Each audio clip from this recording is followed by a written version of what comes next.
Kali ini kita akan coba bedah bareng-bareng ya, apa sih sebenarnya peran bimbingan konseling atau BK di sekolah-sekolah zaman sekarang. Ternyata ini penting banget loh. Oke, kita mulai dari sini dulu.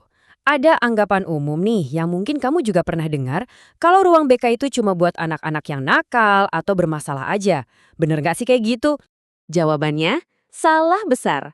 Faktanya, BK itu ada untuk semua siswa loh, tanpa terkecuali. Tujuannya itu bukan buat menghukum, tapi justru buat bantu kita semua mengembangkan potensi diri semaksimal mungkin. Biar lebih paham kenapa BK itu penting buat semua, kita harus lihat dulu nih, dunia yang dihadapi siswa-siswa zaman sekarang tuh kayak gimana sih? Percaya deh, tantangannya udah beda banget sama zaman dulu. Coba deh bayangin, satu kelas. Pasti isinya macam-macam banget kan? Ada yang jago ngitung, ada yang pinter gambar, ada yang super pemalu, ada juga yang ceplas-ceplos. Nah, semua ini mulai dari kemampuan, minat, sifat, bahkan latar belakang keluarga, itu kan beda-beda. Jadi jelas banget kalau sistem pendidikan yang pukul rata itu udah nggak relevan lagi. Belum lagi, dunia di luar sekolah juga berubah super cepat. Nilai-nilai di masyarakat itu bergeser, cara kita berinteraksi jadi makin kompleks, apalagi sekarang ada era digital kan. Ini semua nambahin tekanan-tekanan baru yang, wah generasi sebelumnya mungkin nggak pernah bayangin sama sekali. Terus di atas semua itu, ada juga nih tekanan dari dalam. Ya soal pelajaran yang susah dimengerti, motivasi yang naik turun, atau soal ngatur waktu yang amburadul. Tapi bukan itu aja, ada juga kebingungan soal moral dan spiritual. Jadi, ini tuh kayak beban double yang harus mereka pikul setiap hari. Oke, dengan semua tantangan tadi, pertanyaannya kan gimana sekolah bisa bantu? Nah, disinilah bimbingan dan konseling atau yang kita kenal sebagai BK masuk dan ambil peran penting. Kalau kita lihat definisinya, ini menarik banget. BK itu bukan sekedar layanan pasif, tapi sebuah bantuan aktif buat siswa. Tujuannya itu bukan buat memperbaiki siswa yang salah, tapi buat bantu mereka kenal sama diri sendiri, kembangin potensi, dan ya, jadi versi terbaik dari diri mereka.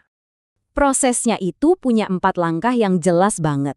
Pertama, yang paling dasar, kenali diri sendiri dulu. Kalau udah kenal, baru kita bisa kembangin potensi yang ada. Setelah itu, belajar gimana caranya mengatasi masalah.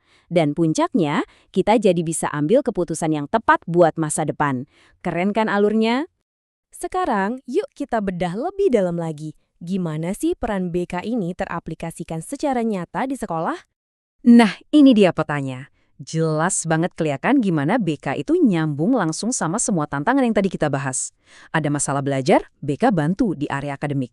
Susah bergaul, ada dukungan sosial. Bingung sama diri sendiri, ada bimbingan pribadi. Sampai kurusan moral pun ada. Semuanya itu satu paket dukungan yang lengkap.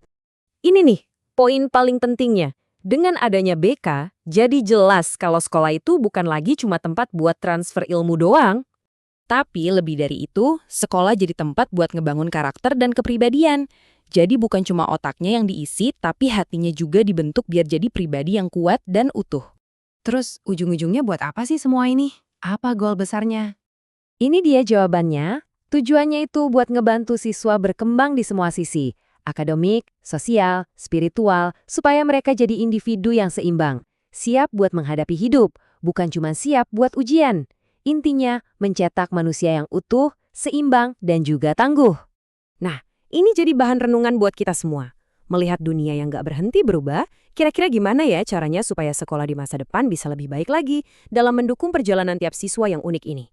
Supaya nggak ada satupun yang merasa tertinggal